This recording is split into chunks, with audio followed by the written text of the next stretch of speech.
When we die, there are a lot of interpretations of what happens to us. Do we go to heaven? Do we go to hell? Above as a below? I don't know. Who knows? Well, one director, Quarks, has the same question as well. Only his is a little bit more on the bleak, dark side. And this is kind of an interesting film that we're going to be talking about called Pandemonium. Let's check it out.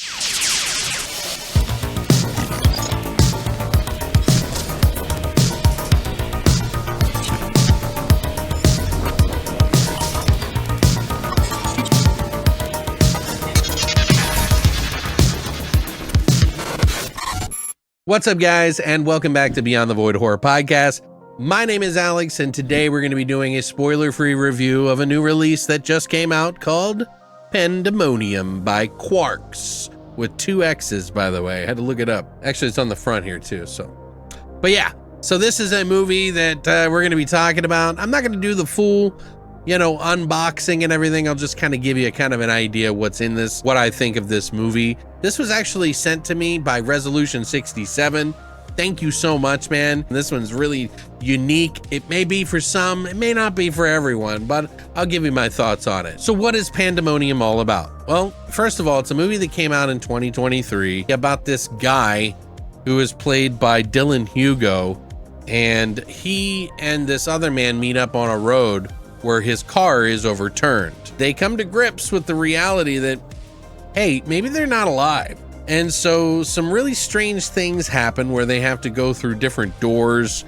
It's really interesting. But the interesting thing about this film is that it's an anthology that sort of all connects together, and they do it really well. All of the segments are written and directed by Quarks. It's a guy who is pretty famous for his artwork, his photography, his paintings, essentially, and making weird, interesting cinema like this. This character that Dylan Hugo plays goes through these different steps of what's after life, and he is kind of faced with all of these souls that are lost in purgatory, essentially, and what their backstories are. So you're peering through him, peering into their lives about these messed up stories that are kind of like allegories for heaven and hell. His idea of heaven and hell is pretty dark, bleak, and kind of interesting. Now, I will be honest, some of the stories in this weren't the best. There was one in particular that I was not like super fond of, but I really do kind of like the spin that Quarks does on the story and sort of the lore of the elements of the afterlife. Kind of his own twist and spin on it, which sort of goes in a darker place than you would expect. Let's just say I'm not looking at dying anytime soon, and I wasn't before, but now it's even worse. Thanks, Quarks. But yeah, no, the way he does it is there's practical effects. Yes, there are monstrous creatures and things in this movie as well. There is a pretty decent writing and dialogue that is going on between the different characters here.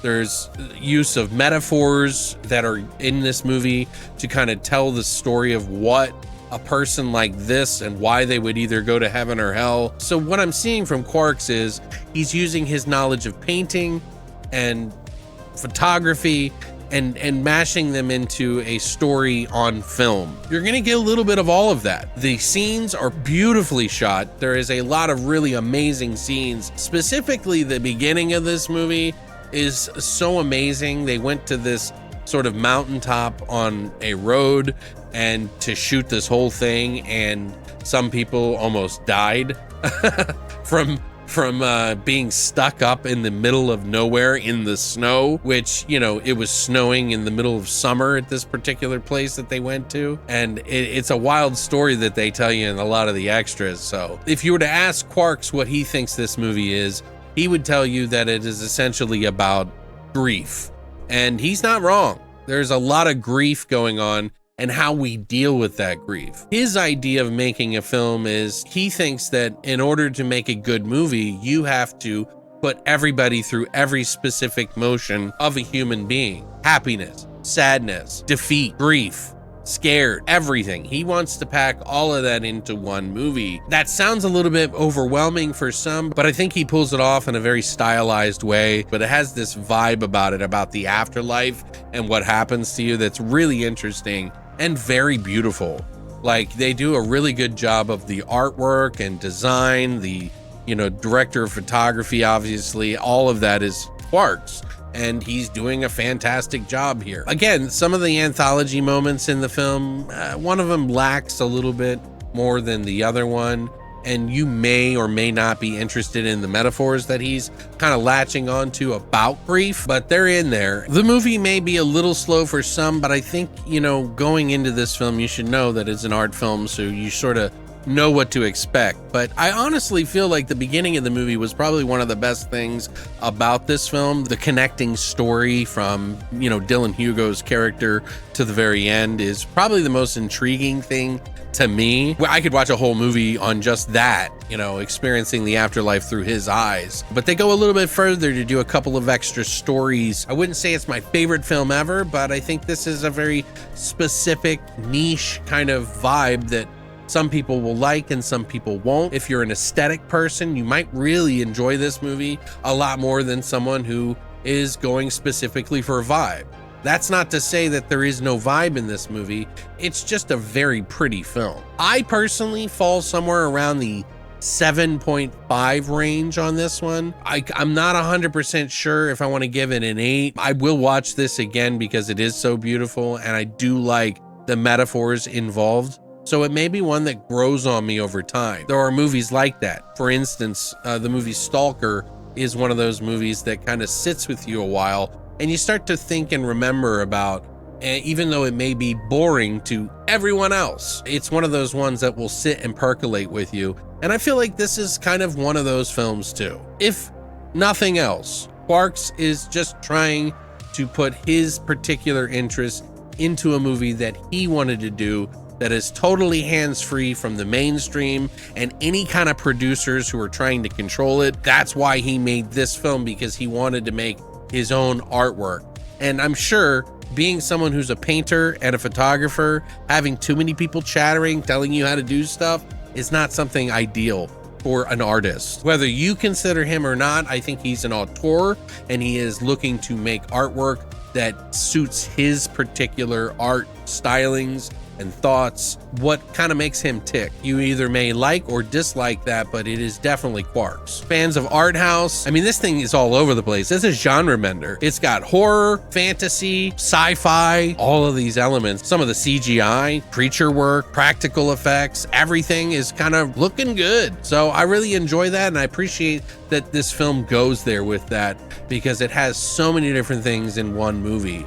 And that's a lot of different reasons in one movie for some to not particularly like it. So it may be different for everyone in that regard, but I think if you like artwork and art film or art house film that has a message about the afterlife and what happens, at the very least, I think it's interesting enough to watch on that premise alone. But, everybody's different. It may not be for you. I think it's pretty cool, and this movie was not even on my radar. So thank you, Resolution 67, for sending this out to me. I'm going to show you what's kind of in here. This is the original cover, by the way, that you might see, to pick up the movie. And this is the artwork that they had. The artwork is actually done by Dare Creative, which I thought it was the Quarks that did this, but I guess no, it is definitely Dare Creative, which I think is fantastic. I mean, look at that. That's really cool looking. It makes you want to know what the hell this movie is about. And I thought it was an old film, but this is from 2023. So you also get like a poster of the artwork from this and the other one. And you get a little booklet that kind of explains all of it right here about why he made this movie. This is in 1080p, obviously. It's a Blu-ray. We have the stereo and the 5.1 surround French audio, so it has optional English subtitles.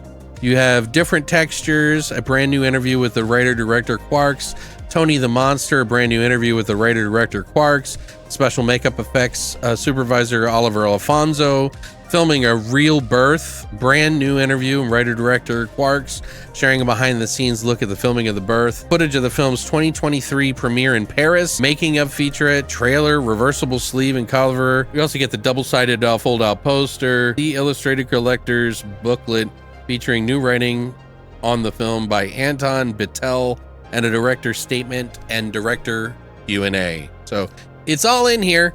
If you want to take a dive on this one and you like arty films, this might be up your alley. So check out the trailers. Let me know what you think about this movie. I would love to hear it in the comment section down below. But thanks for coming by, guys, supporting the channel. We really appreciate you getting us to 5,000 subscribers, which I can't thank you enough for. I'm just really excited about it. My favorite thing about horror is finding new stuff that I can share with you guys. And I want to get to the point where we can make this channel big enough that we can share some of the best, most unspoken about films to everyone. Thank you guys so much for coming by. And as always, long live the void.